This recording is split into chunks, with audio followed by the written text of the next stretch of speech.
एक बात सोचिए, क्या किसी कंपनी का प्रॉफिट एक ही समय पर बढ़ भी सकता है और घट भी सकता है? सुनने में थोड़ा अजीब लगता है ना? लेकिन अदानी एनर्जी सॉल्यूशंस के हाल के नतीजों को देखें तो कहानी कुछ ऐसी ही नजर आती है। तो चलिए आज इसी फाइनेंशियल पजल को सुलझाते हैं और पता लगाते हैं कि इन नंबरों के पीछे की असली कहानी आखिर है क्या। देखिए, जैसे ही कंपनी के नतीजे आए तो हेडलाइंस में एक अलग ही कंफ्यूजन था। कुछ कह रहे थे कि प्रॉफिट तो बढ़ गया और कुछ कह रहे थे कि प्रॉफिट गिर गया है। सवाल ये है कि आखिर सच क्या है? और मज़ेदार बात ये है कि टेक्निकली ये दोनों ही बातें सही हैं। एक तरफ कंपनी कह रही है कि उसकी ग्रोथ 30% हुई है और दूसरी तरफ खबरें बता रही हैं कि प्रॉफिट 2% गिरा है। बस इसी कंफ्यूजन को आज हमें दूर करना है। तो असली सवाल यही है कि असल पिक्चर है क्या? कंपनी ने अच्छा परफॉर्म किया है या बुरा?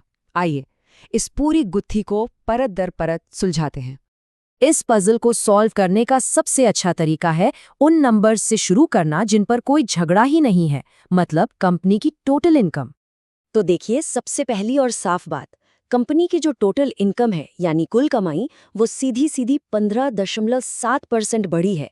इसका मतलब साफ है कि बिजनेस बढ़ रहा है, कंपनी के पास ज्यादा पैसा आ रहा है, जो किसी भी बिजनेस के लिए एक बहुत सॉलिड पॉजिटिव साइन है। और कहानी सिर्फ इनकम पर ही नहीं रुकती। कंपनी का जो ऑपरेशनल प्रॉफिट है, जिसे हम ईबीडीआ भी कहते हैं, उसमें तो 20.7% का जबरदस्त उछाल आया है। आसान भाषा में, कंपनी अपने मेन बिजनेस से पहले से कई बेहतर तरीके से मुनाफा कमा रही है। तो हम घूम फिर से उसी सवाल पर आ गए। अगर कमाई बढ़ी, ऑपरेशनल प्रॉफिट भी बढ़ा, तो फिर हेडलाइंस में नेट प्रॉफिट कम क्यों दिखाया गया? इस पूरे रहस्य का जवाब दरअसल पिछले साल के नंबर्स में छिपा है। हुआ ये कि पिछले साल एक ऐसी वन टाइम चीज हुई थी जिसकी वजह से आप इस साल के प्रॉफिट को सीधे सीधे कंपेयर ही नहीं कर सकते। और यहीं पर एंट्री होती है एडजस्टेड प्रॉफिट की। अब ये क्या है? इसे ऐसे समझिए कि ये एक फिल्टर की तरह है। ये किसी एक साल में हुई कोई खास वन टाइम घटना को साइड कर देता है, ताकि हम सेब की तुलना सेब से कर सके, संतरे से नहीं। तो देखिए, पूरी कहानी इस टेबल में साफ है। पिछले साल कंपनी को 185 करोड़ रुपए का एक वन टाइम टैक्स बेनिफिट मिला था, जिसने उनके प्रॉफिट को कागज पर बढ़ा दिया था। अगर हम उस एक बार के फायदे को हटा दें तो पिछले साल का असली प्रॉफिट था 440 करोड़ रुपए और इस साल का प्रॉफिट है 574 करोड़ रुपए। तो जब आप सही सही तुलना करते हैं तब पता चलता है कि कंपनी के मुनाफे में असल में 30.4% की जबरदस्त बढ़ोतरी हुई है। चलिए, प्रॉफिट का पजल तो सॉल्व हो गया। अब जरा आगे बढ़ते हैं और देखते हैं कि कंपनी की इस ग्रोथ को आखिर पावर कहाँ से मिल रही है। कौन से हैं वो ग्रोथ इंजन्स? कंपनी का रेवेन्यू मोटा मोटी 3 हिस्सों से आता है: ट्रांसमिशन, डिस्ट्रीब्यूशन और स्मार्ट मीटरिंग। जैसा कि आप देख सकते हैं, डिस्ट्रीब्यूशन सबसे बड़ा हिस्सा है, लेकिन असली तूफान किसी और सेगमेंट में मचा हुआ है।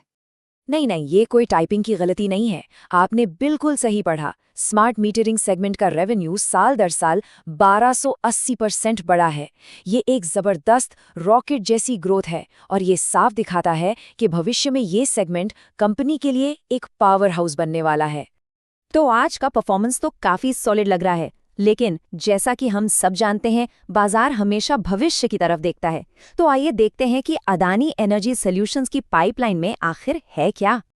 अभी इस वक्त कंपनी के पास लगभग 78,000 करोड़ रुपए की ट्रांसमिशन परियोजनाएं हैं जिन पर काम चल रहा है। ये एक बहुत बहुत बड़ा नंबर है जो आने वाले समय में कंपनी की इनकम में जुड़ेगा। और स्मार्ट मीटरिंग की जो रॉकेट वाली कहानी थी ना, वो यहीं से आ रही है। कंपनी के पास 2.46 करोड़ स्मार्ट मीटर लगाने के ऑर्डर हाथ में है। इसका मतलब है कि इस सेगमेंट में जो विस्फोटक ग्रोथ हमने देखी, वो आगे भी जारी रहने की पूरी उम्मीद है। कंपनी का मैनेजमेंट भी भविष्य को लेकर काफी कॉन्फिडेंट है। सीईओ कंदर पटेल ने खुद कहा है, और मैं उनके शब्दों को कोट कर रहा हूं, आगे देखते हुए हम मानते हैं कि हमारे सभी व्यावसायिक क्षेत्रों में विकास की संभावनाएं मजबूत बनी हुई हैं। और ये सिर्फ कंपनी का अंदरूनी कॉन्फिडेंस नहीं है, बाहर से भी अच्छे संकेत आ रहे हैं। मूडीज जैसी बड़ी ग्लोबल रेटिंग एजेंसी ने कंपनी के आउटलुक को नेगेटिव से बदलकर स्टेबल कर दिया है। ये एक बहुत बड़ा संकेत होता है कि कंपनी की फाइनेंशियल हेल्थ पर भरोसा बढ़ रहा है। तो इस पूरी चर्चा को समेटते हुए आइए एक फाइनल बैलेंस्ड व्यू लेते हैं। क्या चीजें हैं जो हरी बत्ती दिखा रही हैं और कहाँ हमें थोड़ा सावधान रहने की जरूरत है। पॉजिटिव साइड पर देखें तो मजबूत ऑपरेशनल ग्रोथ है, भविष्य की पाइपलाइन जबरदस्त है, स्मार्ट मीटरिंग में तो कमाल ही हो रहा है, और ऊपर से मूडीज का स्टेबल आउटलुक भी है। लेकिन सिक्के का दूसरा पहलू भी देखना जरूरी है।